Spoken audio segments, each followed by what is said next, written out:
Here we go. My lights are timed, so if I'm not moving around, they're out. So, all right, let's get started. So today my message is about the common denominator. The common denominator is you, yourself, me, myself. And not only the way I see things and my contribution to the world, like my part of all of this. So often, and it's a defense mechanism a lot from childhood, where you're protecting yourself and you start to develop this discussion with yourself, this world that's just your own, that you create. And we all take different paths in this little world of ours, and it's how we see people, it's how we see our environment, how we deal with people, and what people are to us. And often, because of society, you know, I'm not blaming you, I'm not blaming myself for being a part of all of this, but society teaches us to be self-absorbed, to me, I'm not good enough, I'm not doing this right, I don't look a certain way, I don't have enough. And what tends to happen is we get into this cycle of constantly becoming self-absorbed in how people benefit us and what they are in our lives, and then we become takers. And before we know it, we become victims of not getting enough.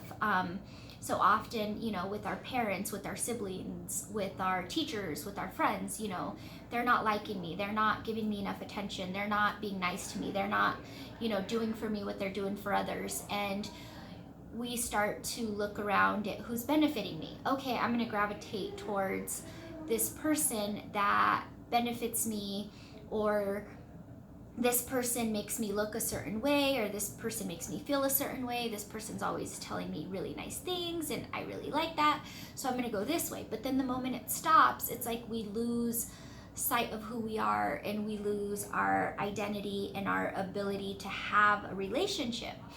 And sometimes it can become very toxic, especially with parents. You know, we blame our parents for not loving us as much as the other siblings, or not nurturing us as much as they could have. And, you know, we start to develop this anger towards people.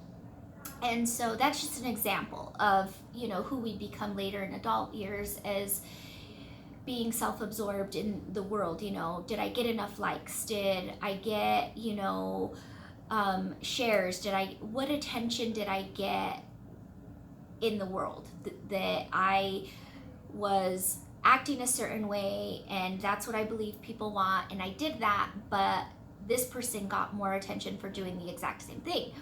And, you know, social media is designed to keep you on, you know, the little notifications popping up, the comments, you know, the likes. Now it's how many people saw this. All of those things get us addicted to the instant gratification. And instant gratification breaks down who we are to a point where it's our strength. You know, now we can go through a drive-through and get a meal in a few minutes, and we're freaking out because it took 10 whole minutes, and we're not cooking it, we're not waiting for the crops to grow, we're not nurturing, you know, the animals, whatever. So instant gratification is becoming more and more a part of who we are every day. So for example, like Amazon, you know, oh, this is going to be delivered to my doorstep. What took, you know, an extra day? They said 2 days max, you know, Amazon Prime. That's weakening us, and that's making us more and more dependent. And we don't know who we are when we're not being handed those things we've come accustomed to. And those are expectations. With expectations, we're always going to let ourselves down, always, because we're expecting someone to behave a certain way, say a specific thing, give us the, you know, attention that we think we deserve. And when they don't, then we feel empty, we feel lost, because we're not getting that fuel for ourselves, that we're not providing for ourselves. And then it's like, well, how do I get there? How do I change that, right? That's the next question. So I think it's important to first of all recognize that each moment is fresh, it's new, it's never happened before, it'll never happen again. Same with, up, my lights again, timing out on me.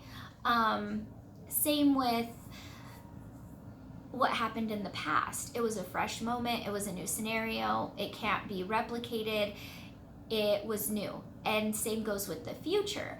And often we get so caught up in what's happening next or what's already happened that our current situation is miserable, it's unhappy, it's lonely, it's, uncertain.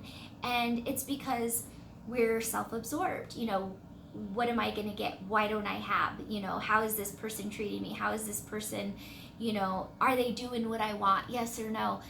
And we get so caught up in being unhappy that we create a pattern because it feels good. It's given us an excuse to have pain. It's given us excuses to feel unhappy and, wanting to self-loathe and numb and get into that cycle of me, boo-hoo, and then we get attention because, oh my gosh, this person treated me this way, and we're talking about it and we're getting sympathy, so we're talking about it a little bit more, and then it's a drama and it's gossip, and we create this dynamo of negativity, and everyone participating in it is just as bad as we are, and we jump onto their drama, and we're watching reality TV, and oh yeah, he cheated, and oh yeah, she's lying, and we're fueling our own insecurities by judging others for that specific moment in time.